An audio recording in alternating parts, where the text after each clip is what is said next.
아멘. 할렐루야. 오늘 저는 요엘서 마지막 부분을 통하여서 그날이 오면이라는 제목으로 말씀을 잠깐 생각해 보기를 원합니다. 심리학자들 가운데 이런 말을 한 사람이 있습니다. 모든 인간은 착각 속에 사는 존재들이다. 모든 인간은 착각 속에 사는 존재들이다. 여러분, 우리 중에 누구도 한 명도 예외 없이 어쩌면 모든 사람은 다 지금도 착각 속에 살아가고 있다라고 해도 과언은 아닐 것입니다. 여러분은 이런 착각을 혹시 아침에 해본 적이 없습니까? 아침에 딱 눈을 떠서 세수를 하고 거울을 딱 보는 순간, 아유 잘생겼다, 아유 예쁘다, 내 나이 아직 60이고 70이고 80이지만 뭐 이 정도면 괜찮은 것 아니야 라고 늘 아침마다 마음의 자긍심을 가지고 살아가진 않습니까? 다 착각입니다. 그런데 중요한 건 이 착각은 뭐죠? 자유입니다. 돈 안 드니까요, 마음껏 착각할 수 있다는 것이죠. 그런데 우리가 이렇게 세상 살이 가운데 착각 속에 살아가는 근본적인 이유가 과연 무엇일까요? 사람들은 다 자기 중심성을 가지고 살아가고 있기 때문에 그렇다라고 할 수 있습니다. 예를 들어 다른 사람에게 어떤 말을 전할 때 자기가 이해했다고 해서 다른 사람도 이해했다고 생각하면 안 되는데, 자기가 이해하면 다른 사람도 이해했다라고 착각하며 제대로 정보 전달을 안 할 때가 참 많다는 것이죠. 그러면서 나중에 딴소리 할 때가 있다는 겁니다. 분명히 자기가 제대로 전달하지 않고서 그 사람도 내가 아는 것들을 다 안다 생각하고 나중에 딴소리 한다는 것이죠. 근데 더 놀라운 것은 우리 뇌를 한번 연구해 보니까 뇌의 구조 속에는 착각을 일으키는 어떤 성분이 분명히 존재한다는 겁니다. 그런데 또 한편으로는 이것이 착각이라는 것을 알려주는 부분이 없다는 것이죠. 분명히 우리 뇌 구조를 보면 착각을 일으키는 뭔가가 있는데, 근데 더 중요한 거는 그 착각이 착각이라고 알려주는 부분이 없다는 겁니다. 그러다 보니까 한번 착각하면 계속 우리가 착각 속에 살아가는 분들이 많다는 것이죠. 예를 들어 공주병에 걸리고 왕자병에 한번 걸렸다고 치면 계속해서 누군가가 알려주지 않으면 자기가 왕자인 것처럼 공주인 것처럼 착각하며 계속해서 인생을 살아간다는 것이죠. 이처럼 모든 인간은 이 땅을 살아가는 동안 참 많은 착각을 가지고 사는 존재들이다라고 할 수 있습니다. 그래서 이 착각이 때로는 우리의 인생을 더 힘들게 하는 순간도 있긴 하지만, 반대로 그 착각 때문에 우리가 마음 편히 이 땅을 살아가는 경우도 있다라는 것이지요. 그렇다고 한다면 과연 성경은 이 착각에 관해서 우리에게 뭐라고 이야기하고 있을까요?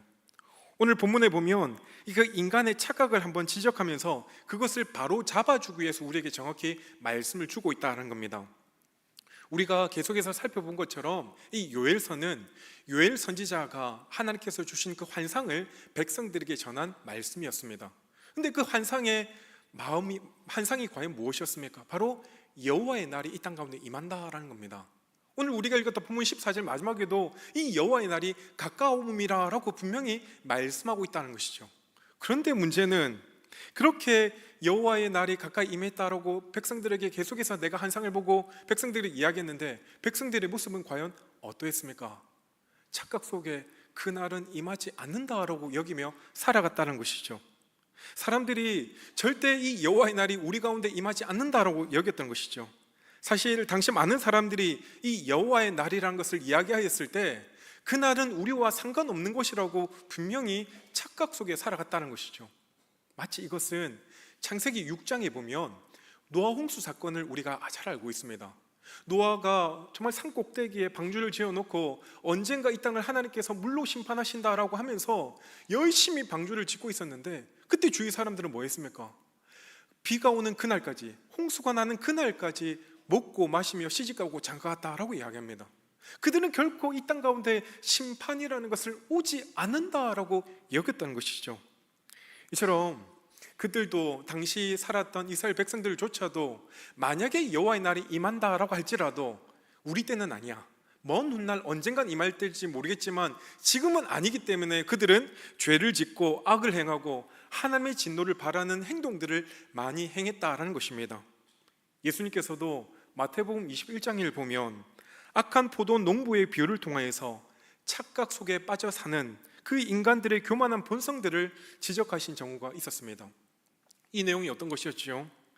포도원 주인이 농부들에게 포도원을 잘 만들어 두고 그들에게 세를 주고 먼 타국으로 떠났습니다. 그리고 몇 년의 시간이 지나서 드디어 포도원 소출을 거둘 때가 되어서 자신의 종들을 그 농부들에게 보냈습니다. 그리하였더니 그 농부들이 주인이 보낸 종들을 처음에는 때리고 나중엔 죽이고 나중엔 돌로 쳐 죽였다는 겁니다. 그래서 이 주인이 다시 한 번 더 많은 종들을 그들에게 보냈는데, 그리하였더니 이 농부들이 그 많은 종들도 동일하게 못된 짓 하며 보냈다는 것이죠. 그러자 마지막으로 이 포도원 주인이 자신의 아들을 보내면 이 농부들이 선대하리라는 생각 때문에 아들을 보냈습니다. 그랬더니 이 포도원 농부들이 생각하기를 이 아들만 죽이게 되어지면 이 포도원이 드디어 내 것이라는 착각 때문에 그 아들을 어떻게 했습니까? 그도 포도원 밖에 데리고 나가서 돌로 죽여버렸다라는 사실입니다. 이것은 하나의 비유입니다. 인간이 이 포도원 농부들처럼 주인이 아니고 분명히 청직이라는 겁니다. 그런데 자기들이 주인이라고 착각하며 살았던 것이죠. 포도원 주인이 주권을 행사하라고 하자 그것을 단호히 거부했던 겁니다. 그리고 아예 자신들이 그 주권을 차지하려고 했던 것이죠. 한마디로 자기 마음대로 자기 소견에 옳은 대로 생활하려고 했다라는 사실입니다. 결국 그 인간은 영원히 인간의 날만을 기다렸다라고 할 수 있습니다. 결코 여호와의 날을 인정하지 않고 그 날이 없다고 여기며 이 땅을 살아갔다는 것이죠. 그런데 그들의 발행과는 달리 여호와의 날은 반드시 있다라는 겁니다. 그리고 그 날이 지금 가까이 오고 있음을 요엘서가 우리에게 분명히 말씀해 주고 있다는 것이죠. 사랑하는 성도 여러분, 하나님께서 반드시 심판하실 여호와의 날이 있음을 여러분 잊지 마시길 바랍니다. 그리고 그 날이 이미 점점 더 가까이 오고 있음을 우리가 반드시 기억할 필요가 있습니다. 그 여호와의 날이 바로 이 땅의 마지막 날이라는 겁니다. 결국 우리는 우리 인생의 주인이 될 수 없습니다. 우리는 그저 청직이라는 그 사명들, 결코 이것을 놓치지 말아야 된다라는 것이죠. 그런데 요엘서는 이렇게 절망으로만 말씀이 끝나지 않는 것이 너무나도 감사합니다. 오늘 우리가 읽었던 이 요엘서의 마지막 부분은 심판 뒤에 찾아올 하나님의 놀라운 회복과 영원한 구원을 우리에게 말씀해 주고 있다는 겁니다. 이것은 마치 폭풍우가 지나간 뒤에 맑고 푸른 하늘이 나타나는 것처럼 하나님의 심판 이후에 우리가 상상할 수 없는 은혜와 축복이 우리를 위해 기다리고 있음을 오늘 본문은 우리에게 말씀하고 있다는 것이죠. 오늘 주신 말씀을 통하여 우리의 삶의 절망의 순간에도 결코 소망을 잃지 않을 수 있는 그 믿음들을 우리 모두가 소유할 수 있게 되어지기를 간절히 바랍니다. 아멘. 요엘서 3장은 하나님께서 분명히 이스라엘을 대적하는, 이스라엘을 그동안 압제했던 열방들을 심판하시겠다는 그 선언으로 시작하였습니다.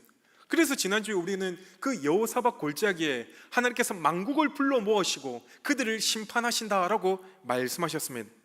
이 말씀은 단순히 과거 이스라엘에게만, 그리고 그 주변 나라에게만 하나님의 심판이 임한다라는 것을 말씀하신 것이 결코 아니라는 것이죠. 오늘 우리에게 일어나는 수많은 영적 전쟁 현장에서 우리로 하여금 다시금 각성하게 하고 다시 한 번 더 결단하게 하기 위해서 우리로 하여금 이 말씀을 주고 있다는 겁니다. 몇 가지만 함께 살펴보면서 하나님이 주시는 음성을 들을 수 있는 귀한 시간 되길 바랍니다. 먼저 첫 번째, 우리는 영적 전쟁을 준비할 수 있어야 됩니다. 우리가 함께 9절을 보겠습니다. 너희는 모든 민족에게 이렇게 널리 선포할지어다. 너희는 전쟁을 준비하고 용사를 격려하고 병사로 다 가까이 나와서 올라오게 할지어다. 하나님께서 지금 모든 민족 가운데 명령을 내리고 있습니다. 너희는 전쟁을 준비하고 용사들을 깨우라 라고 말씀하고 있다는 것이죠. 근데 여기 주목할 점은 하나님께서 이 명령을 내리시는 대상이 누구입니까? 모든 민족, 만국이라는 겁니다. 하나님께서 이처럼 만국을 심판의 도구로 사용하여서 이스라엘을 괴롭게 할 때도 있었지만 이제는 그 하나님께서 이 열국을, 만국을 심판의 대상으로 삼으셨다라는 것이죠. 하나님께서 이방 민족에게 전쟁을 준비하라고 하신 이유가 무엇입니까? 바로 그들이 하나님의 백성을 대적했던 그 악행에 대해서 이제는 하나님께서 그들을 심판하시겠다라는 이야기입니다. 그러나 이 명령은 단지 과거에 있었던 전쟁에 대한 소집령뿐만 아니라 오늘을 살고 있는 우리에게도 영적 전쟁을 선포하고 있다라고 할 수 있습니다. 그러므로 이 말씀은 오늘 우리의 삶에도 그대로 적용되어진다라고 볼 수 있는 것이지요. 여러분, 영적 무장 없이 세상과 타협하며 살아가는 성도들에게 오늘 하나님은 다시금 깨어 일어나 무장하며 싸우라라고 말씀하고 있습니다. 그래서 10절에 보면 보습을 쳐서 칼을 만들지어다, 낫을 쳐서 창을 만들지어다, 참으로 역설적인 표현을 해주고 있다는 것이죠. 분명 이사야 2장 4절에 보면 칼을 쳐서 보습을 만들라라고 하시며 평화의 시레가 도래했음을 분명히 이야기했는데, 오히려 여기서는 반대로 평화의 도구를 가지고 전쟁의 무기를 만들라라고 말씀하고 있습니다. 이것은 분명히 심판의 날이 임박했음을 나타내는 것이며, 이제는 더 이상 미룰 수 없는 하나님의 공의가 이 땅 가운데 정확히 실현되어짐을 우리에게 상징적으로 보여준다라고 할 수 있습니다. 이처럼 마지막 심판의 날에 하나님을 믿고 의지하는 자들에게는 전쟁의 무기를 농기구로 만들 수 있고 모든 것을 내려놓으며 하나님을 마음껏 찬양할 수 있는 날이 되어질 것입니다. 그러나 반대로 하나님을 대적하는 자들은 모든 인원과 모든 무기를 총동원하며 힘써 함께 모여 하나님을 대적하는 모습으로 나오게 되어진다는 겁니다. 그런데 그 앞에 나올 때 그 모습은 하나님의 심판대 앞이라는 것이죠. 이처럼 우리 모두는 지금 영적 전쟁의 한복판에 있다라고 할 수 있습니다. 세상의 유혹과 제약이 우리 영혼을 호시탐탐 노리며 우는 사자처럼 두루다니며 삼킬 자를 찾고 있다는 것입니다. 이러할 때 우리는 그리스도의 강한 군사로 깨어 있어야 될 줄 믿습니다. 비록 우리의 몸은 연약하고 부족한다라고 할지라도 오직 주님만을 의지하며 나아갈 때 하나님은 분명히 우리를 통하여 믿음의 강한 군사로 우뚝 서게 해 주실 줄 믿습니다. 둘째로 하나님은 여호사밧 골짜기에서 반드시 심판하신다라고 우리에게 말씀하십니다. 그래서 11절을 보면 사면의 민족들아 너희는 속히 와서 모일지어다, 여호와여 주의 용사들로 그리로 내려오게 하옵소서. 하나님은 지금 모든 열방을 모이도록 명령하셨습니다. 이제 그들은 심판의 자리로 부르고 있다는 것이죠. 이 장면은 마치 마지막 최후의 심판의 모습을 연상케 한다는 겁니다. 지금 온 세상이 시끄럽게 힘을 모아서 소리 지르며 전쟁하기 위해서 나오지만 실상 그곳은 전쟁터가 아니라 무엇입니까? 바로 하나님의 심판대 앞이라는 겁니다. 지금 그들이 마주하게 될 것은 전쟁이 아니라 진노와 하나님의 심판이라는 사실입니다. 그러기에 때로 우리가 이 세상 살아가는 동안 악한 사람들, 악들이 마치 완전한 승리를 거둔 것처럼 이야기하는 것처럼 보이지만 하나님은 분명히 정확한 타이밍에, 가장 최고의 타이밍에 우리로 하여금 공의를 행하시며 모든 악들을 물려주신다는 것을 분명히 말씀하고 있는 것입니다. 그러기에 이것은 우리에게 중요한 두 가지를 교훈하고 있습니다. 하나는 하나님께서 모든 역사의 주관자 되어 주신다는 것과, 또한 모든 불의가 지금 당장은 왕성하게 보인다라고 할지라도 반드시 그것은 영원하지 않고 하나님의 공의가 바로 이 땅 가운데 실현되어진다는 겁니다. 그리고 두 번째는 하나님의 그 심판대 앞에 그 누구도 예외가 없다라는 사실입니다. 그러므로 우리가 두려워야 될 것은 사람의 판단이 아니라 바로 하나님, 심판의 하나님을 우리는 두려워할 필요가 있는 것입니다. 그러므로 우리의 삶에 있어서도 하나님의 공의가 우리 삶 가운데 실현되어질 때 그 앞에 두려울 수 있어야 됩니다. 특별히 우리 속에 숨겨진 죄악된 모습들, 때로는 하나님과 세상을 겸하여 섬겼던 우리의 마음들, 불의와 타협했던 우리의 마음을 하나님은 다 알고 계시다는 겁니다. 그것을 우리가 두렵게 여길 수 있어야 됩니다. 근데 그와 동시에 하나님은 회개하는 자에게 기쁨을 베풀어 주시는 자비로운 하나님이라는 사실입니다.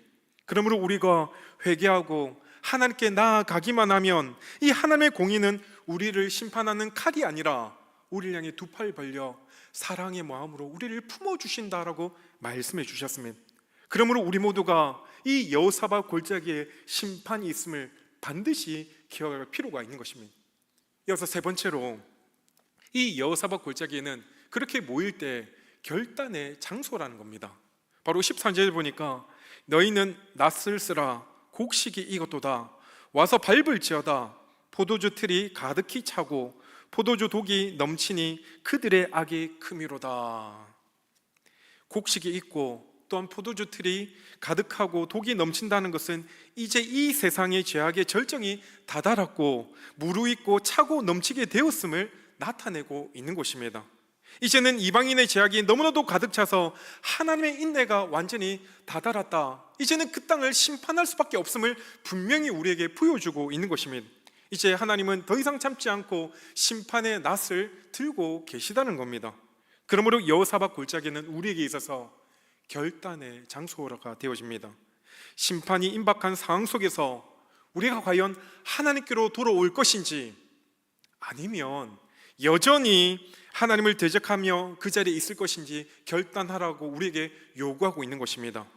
이 말씀은 단순히 역사적 사건을 넘어서서 모든 인류가 맞이할 최후의 심판을 상징한다라고 볼 수 있습니다. 지금 우리가 살고 있는 이 시대에도 우리는 계속해서 결단과 선택을 해야 될 순간들이 참으로 많다라는 것이죠. 하나님의 심판은 우리 모두가 피할 수 없는 것이지만 그 앞에서 누구든지 믿음으로 결단하며 나아갈 때 하나님은 우리를 구원해 주신다라고 약속하고 있는 것입니다. 여호수아 24장을 보면 이제는 여호수아가 나이 들어 마지막으로 이스라엘 백성들을 모으고 그들 앞에 설교하는 내용들이 있습니다. 그러면서 그들에게 뭐라고 이야기합니까? 너희는 섬길 자를 오늘 택하라. 오직 나와 내 집은 여호와만 섬기겠노라. 지금 이스라엘 백성들이 가나안 땅에 들어가 땅을 다 분배받고 이제는 백성들이 이제 먹고 살만해졌을 때 그들이 가나안 7 족속을 따를 것인지, 그들이 섬기는 이방 신들을 섬길 것인지, 아니면 우리가 믿고 따르는 하나님을 섬길 것인지 오늘 결단을 내리라라고 그들에게 촉구했다는 것이죠. 지금 많은 사람들이 이 심판의 골짜기에 있습니다. 이들이 단순히 이 골짜기에 온 것은 관람자로 있는 것이 아닙니다. 이 골짜기는 구경의 자리가 아니라 바로 결단의 자리라는 겁니다. 하나님께서 직접 그 심판대 앞에 서서 그들 모두를 심판하시겠다라고 말씀하십니다. 그러므로 이 여호와의 날은 준비되지 않은 자들에게는 두려움과 멸망의 자리가 될 수밖에 없지만, 하나님을 의지하는 자에게 이 날은 구원의 날이 되어진다라고 말씀하십니다. 이처럼 우리의 삶 속에서 심판의 골짜기를 우리 모두가 자주 놓이게 될 것입니다. 그러기에 그 심판의 골짜기는 현재 나의 삶 속에서는 결단의 골짜기가 되어지지만, 마지막 여호와의 날에는 그 자리가 심판의 골짜기가 될 것입니다. 하나님께서는 오늘 우리에게 믿음의 결단을 요구하고 계십니다. 세상과 하나님의 사이에서, 죄와 거룩함의 사이에서, 믿음과 불신의 사이에서 죄와 타협할 것인가, 아니면 하나님의 부르심에 응답할 것인가, 세상의 유혹에 우리 모두가 믿음에 흔들릴 것인가, 아니면 그리스도의 군사로서 강하게 든든히 설 것인가, 우리로 하여금 끊임없이 선택을 요구하고 있다는 겁니다. 그렇다고 한다면 사랑하는 성도 여러분, 여러분은 과연 어느 자리에 서시겠습니까? 이 말씀은 오늘 우리를 살아가는 우리에게 주시는 하나님의 음성인 줄 믿습니다. 그리고 하나님께서는 우리를 여호사밧 골짜기로 부르셔서 생명의 길을 선택하라라고 우리에게 권면해 주고 있다는 겁니다. 그러므로 우리 모두가 이 영적 전쟁터의 한복판에서 믿음이라는 이 무기를 온전히 들고서 하나님의 심판대 앞에 날마다 자신을 살피고 회개하며 그 하나님이 부르시는 생명의 길로 믿음으로 나아갈 수 있는 저와 여러분의 삶이 되어지기를 간절히 소망합니다. 마지막 4번째로, 하나님은 그런 심판의 날에도 우리의 피난처와 산성이 되어 주신다라고 약속해 주셨다는 겁니다. 하나님께서 심판 가운데서도 그의 백성들에게 구원의 길을 예비해 두셨다라는 겁니다. 그래서 15절과 16절을 보면 이 장면들은 마치금 마지막 날 임할 그 모습들, 마치 요한계시록 21장에 나오는 그 마지막 때의 모습을 정확히 이야기합니다. 해와 달과 별들이 빛을 잇고 또한 하늘과 땅이 흔들리는 것은 하나님의 심판이 얼마나 크고 두렵고 놀라운 것인지 우리에게 정확히 보여준다는 겁니다. 그렇지만 이 무서운 심판 앞에서도 하나님의 백성에게는 놀라운 선언이 하나 주어졌습니다. 바로 16절 중간에 보니까 그러나, 이 단어가 너무 중요하다는 것이죠. 아무리 이 땅이, 세상이 무너지고 이 땅이 흔들려도 하나님의 백성은 분명히 그 가운데 안전하다라고 분명히 말씀하고 있습니다. 왜냐하면 하나님께서 그들의 피난처가 되어주시고 그들의 산성이 되어주시기 때문인 줄 믿습니다. 이 말씀은 시편 46편 1절에도 동일한 말씀을 기록하고 있습니다. 하나님은 우리의 피난처시요 힘이시니 환난 중에 만날 큰 도움이시라. 하나님께서 아무리 심판하신 그 중에서도 우리에게 피할 길을 내시며 우리에게 큰 도움이 되어 주신다라고 약속해 주셨다는 겁니다. 이 세상의 모든 안전장치, 나의 힘과 나의 능력과 나의 경제력과 나의 모든 것이 무너진다라고 할지라도 하나님은 그의 백성들을 그 품에 품어 안아주신다는 겁니다. 이 말씀이 오늘 우리에게 힘과 용기가 되어줄 수 있기를 간절히 소망합니다. 그렇게 하나님은 심판 가운데서도 그분의 백성들의 피난처가 되어주실 뿐만 아니라 하나님의 임재가 시온에 드디어 회복됨을 말씀해 주셨습니다. 하나님의 임재가 회복되어질 때 그 백성들이 진정으로 하나님의 하나님 되심을 인정하게 된다라는 겁니다. 하나님의 백성이 그분을 아는 것, 이것이 바로 구원의 핵심일 수 있습니다. 여러분은 하나님을 알기 위해 얼마나 노력하고 계십니까? 그 하나님을 알아가는 일에 최선의 노력을 다하고 계십니까? 이것은 결코 우리의 지식적인 알을 이야기하는 것이 아닙니다. 하나님을 직접 체험하며 그 하나님과의 관계가 깊어지는 가운데 그 하나님을 알아갈 때 그 하나님의 임재가 우리 삶 가운데 놀랍게 임하여질 수 있는 것입니다. 그러므로 이로 인해 예루살렘은 이제 다시 거룩한 도시가 되어지고 또한 이방인의 침입이 사라지게 되어진다라고 18절에 말씀하고 있습니다. 이것은 그저 사는 환경이 좋아지는 차원이 아니라 영적 회복과 하나님 나라의 완성을 우리에게 보여주고 있는 것입니다. 이것은 회복의 절정적인 모습입니다.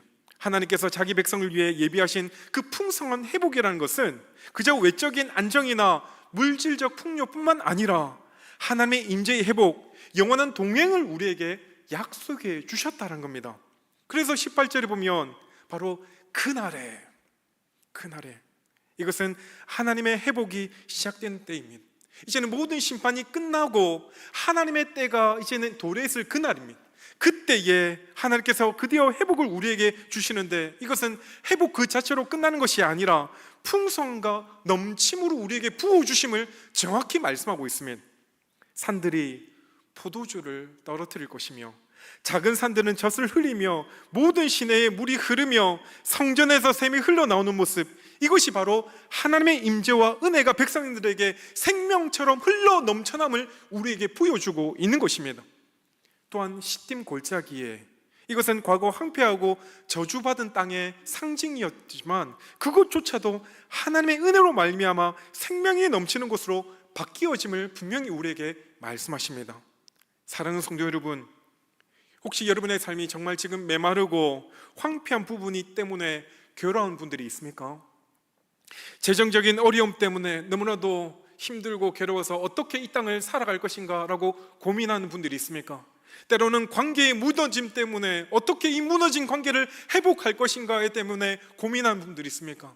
아니면 영적으로 너무나도 갈급하여 하나님의 은혜를 오늘도 사모하는 분들이 있습니까?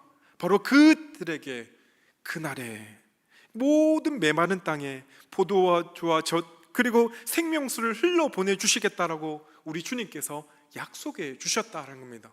근데 놀라운 것은 그것이, 이 회복이 누구에게 주어진다라고 합니까? 바로 하나님의 백성에게 주어지는 은혜라는 겁니다. 바로 하나님을 믿는 백성에게 이 모든 회복이 주어진다라고 말씀하는 것입니다. 반대로 이 하나님의 공의는 악을 행한 이방 위에 심판으로 임하여지는 것입니다. 지금 우리는 세상의 불의와 악 앞에서 때로는 낙심하며 좌절할 수 있습니다. 어떻게 하나님이 살아계시면 이럴 수 있을까?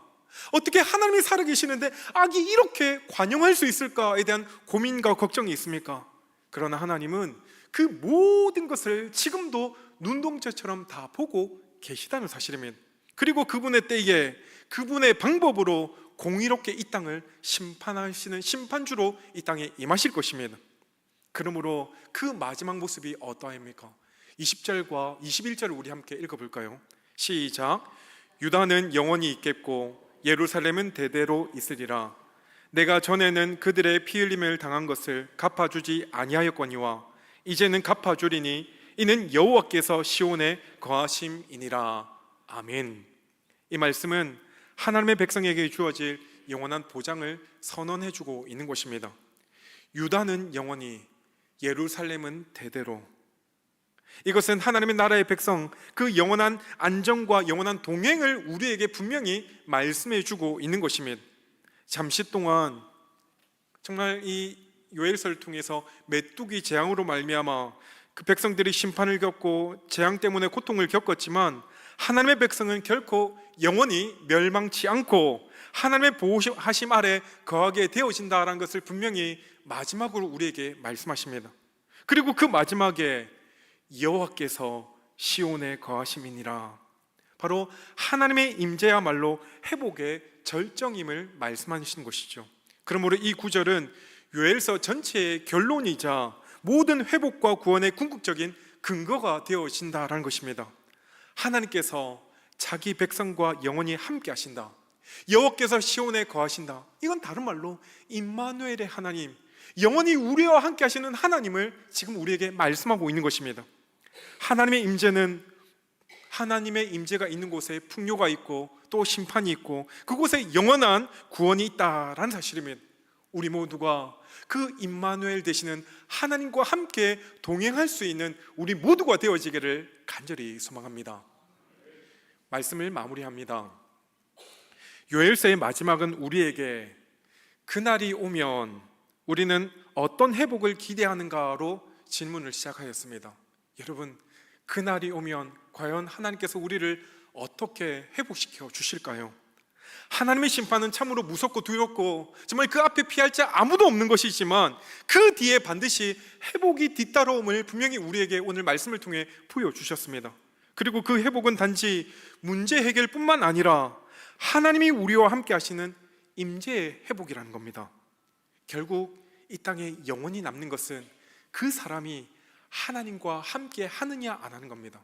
그러니까 우리가 이 땅을 살아가는 동안 신앙생활 가운데 그 하나님의 임재 안에 날마다 경험하며 살아가면 아무리 내 삶 가운데 어려움과 환난이 있다라고 할지라도 그것을 넉넉히 이길 수 있지만, 그 임재를 경험하지 못하며 살아갈 때 날마다 그 인생은 힘들고 괴로운 인생이 되어질 수밖에 없다라는 것이죠. 그러므로 그날에 임할 모든 회복과 구원은 오직 한 가지 이유 때문에 가능하다라고 이야기합니다. 그것이 무엇입니까? 바로 여호와께서 시온에 거하심이니라. 바로 이것이 우리와 함께 하시는 하나님을 드러내는 것입니다. 그러므로 우리의 삶 속에 지금 메뚜기 제왕과 같은 어려움과 환난이 닥치는 분들, 그것 때문에 힘들어하고 괴로워하는 분들이 있습니까? 그럼에도 불구하고 우리 마음 가운데 하나님의 임재를 간절히 소망하며 믿음으로 인내하며 버틸 수 있기를 간절히 바랍니다. 하나님께서 분명 우리와 함께 하시면 메마른 땅에도 단비가 내려오실 것이며 황무지 가운데서도 포도주와 젖이 넘치는 기쁨이 우리 가운데 분명히 임하게 될 줄 믿습니다. 우리 모두가 오늘도 그 하나님의 임재를 간절히 갈망하며 그 임재 속에서 주님이 주시는 영원한 평강과 기쁨을 받아 누리는 한 주간의 삶이 되어지기를 주의 이름으로 간절히 축원드립니다. 아멘.